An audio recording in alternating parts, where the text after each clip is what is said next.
RRR సినిమాలో ఎన్టీఆర్ ప్రపంచవ్యాప్తంగా గుర్తింపు తెచ్చుకున్నారు. ఆ తర్వాత దేవరాతో మరొక హిట్‌ను అందుకున్న తారక్ రీసెంట్‌గా వార్ 2 సినిమాలో నటించిన బాలీవుడ్ ఎంట్రీ కూడా ఇచ్చారు. బాలీవుడ్‌లో గ్రాండ్‌గా ఎంట్రీ ఇచ్చిన ఎన్టీఆర్ ఆ సినిమాతో సూపర్ హిట్‌ను అందుకుంటారని అందరూ అనుకున్నారు. కానీ వార్ 2 అంచనాలను అందుకోలేకపోయింది. ప్రశాంత్ నీల్ ఎన్టీఆర్ డ్రాగన్ వార్ 2 అనుకున్న ఫలితాన్ని అందుకోలేకపోయినప్పటికీ ఆ సినిమాతో ఎన్టీఆర్‌కు నార్త్‌లో మంచి మార్కెటింగ్ మాత్రం ఏర్పడింది. ఇది ఇలా ఉంటే తారక్ ప్రస్తుతం కేజీఎఫ్, సలార్ లాంటి సినిమాలతో కేవలం బ్లాక్ బాస్టర్‌ను అందుకోవడమే కాకుండా ఆ సినిమాలతో రికార్డులను సృష్టించిన ప్రశాంత్ నీల్ దర్శకత్వంలో డ్రాగన్ అనే సినిమాను చేస్తున్న సంగతి తెలిసిందే. డ్రాగన్ షూటింగ్ ప్రస్తుతం శరవేగంగా జరుగుతుండగా డ్రాగన్ కోసం ఎన్టీఆర్ స్లిమ్ గా తయారవుతున్నారు. ఈ సినిమా కోసం ఎన్టీఆర్ ఎంతో కష్టపడుతున్నారు.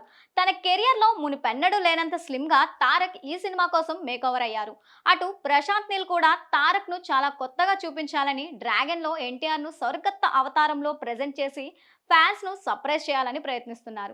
ఎన్టీఆర్, నీల్ ఇద్దరికి మాస్ లో మంచి ఫాలోయింగ్ ఉండడంతో పాటు తారక్ ఈ సినిమాకు భారీగా కష్టపడుతుండడం ఆడియన్స్ కు డ్రాగన్ పై అంచనాలను మరింతగా పనిచేస్తున్నాయి. ఇది ఇలా ఉంటే ఈ సినిమా షూటింగ్ గురించి ఇప్పుడు ఇంట్రెస్టింగ్ అప్డేట్ వినిపిస్తోంది.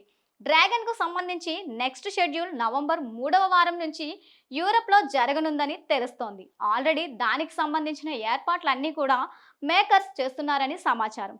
రుక్మిణి వసంత్ హీరోయిన్ గా నటిస్తున్న ఈ మూవీకి మైత్రి మూవీ మేకర్స్ భారీ బడ్జెట్ తో నిర్మిస్తూ ఉండగా వచ్చే ఏడాది జూన్ లో డ్రాగన్ ప్రేక్షకుల ముందుకి రానుంది.